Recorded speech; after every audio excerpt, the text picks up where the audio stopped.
For 3 years, Elias Vance, the city's top homicide detective, had been chasing a ghost. Her name was Lyra, known to European police as a phantom magpie, an elusive jewel thief who left nothing behind at her crime scenes except a black origami swan. That chase finally led Elias to the Gothic mansion of billionaire Arthur Sterling. Sterling was hosting a lavish masquerade ball, and Elias had actionable intelligence that Lyra was coming to steal the famous Sterling diamond. He breached Sterling's private study, expecting to find an open safe and missing jewels. Instead, he found the billionaire slumped in a leather chair, dead, with an antique silver ice pick buried deep in his chest. Elias drew his weapon, sweeping the shadows, until a woman in a blood-red silk dress and a black lace mask stepped into the light. Lyra claimed she came for the diamond, found a corpse, and realized someone had carefully orchestrated the scene to frame her. Elias stood with his finger hovering over the trigger. Arresting his longtime nemesis would secure his legacy on the force instantly. But the brutal, messy nature of the killing didn't match the surgical precision he knew Lyra for. If she wasn't the killer, he was standing in the middle of a trap. As the pounding of heavy footsteps signaled mansion security closing in, Elias made a split-second decision that would end his career if discovered. He grabbed the thief's hand and pulled her into a dusty, hidden servants' passageway behind the study's bookcase.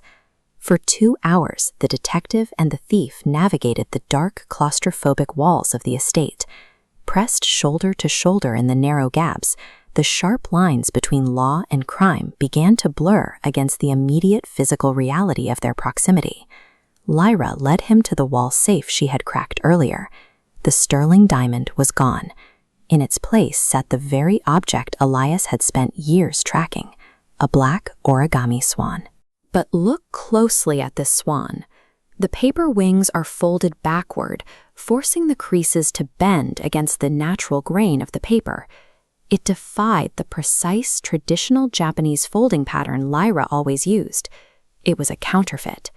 The fake swan proved Lyra was telling the truth.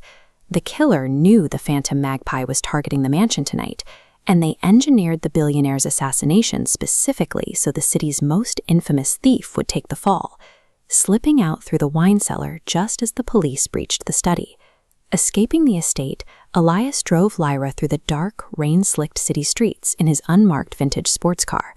They spent the next 3 days barricaded in a neon-lit safehouse, dissecting Sterling's life.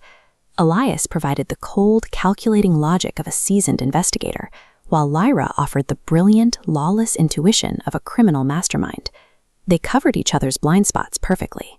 By tearing down the walls of Sterling's life, they dismantled their own.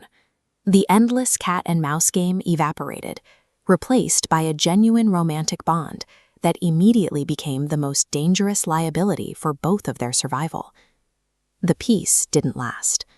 Internal Affairs had pulled the GPS logs on Elias's unmarked car, and dozens of heavily armed officers quietly surrounded the safe house, flashing red and blue lights through the blinds. Panic setting in, Elias concocted a desperate cover story. He told Lyra he would declare her a confidential informant, a fragile lie designed to shield her from immediate arrest. Lyra shook her head. She stepped close, kissed him, and slipped a piece of evidence into his trench coat pocket. Then she walked out the front door with her hands raised and confessed to the murder of Arthur Sterling.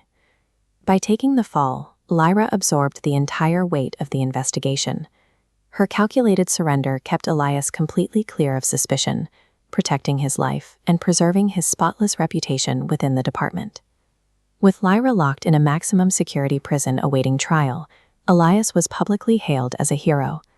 Privately, he spent his nights pacing his apartment, obsessively staring at the crime scene photos pinned to his evidence board.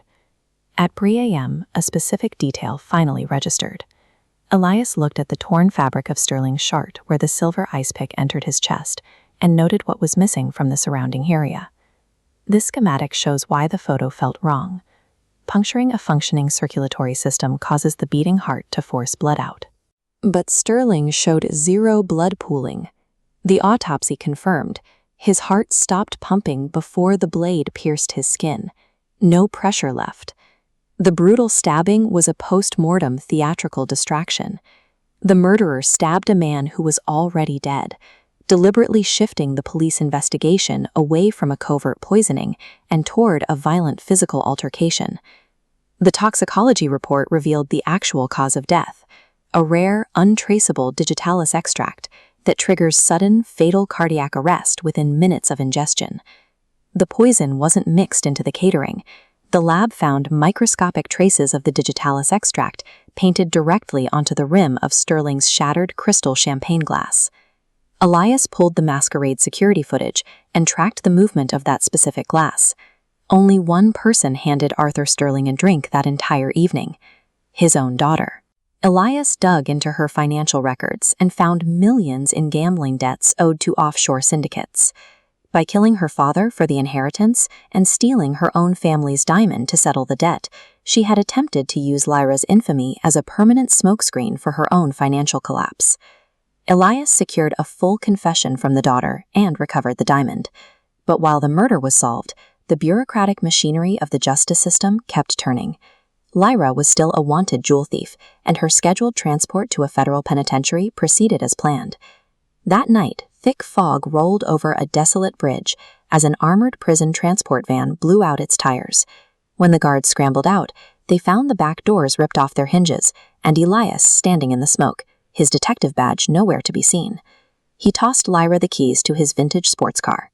After years of strictly enforcing the law, Elias chose to break it, throwing away his entire career to stand by the one person who had been willing to sacrifice everything for him. They vanished into the fog, bound by a crime they didn't commit, and a loyalty the legal system couldn't process. Tell me, did you notice why the hilt of that ice pick was so clean before the autopsy report explained it?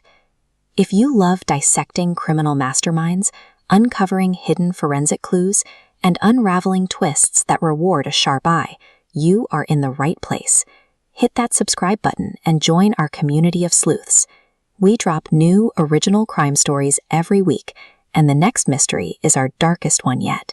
See you in the shadows.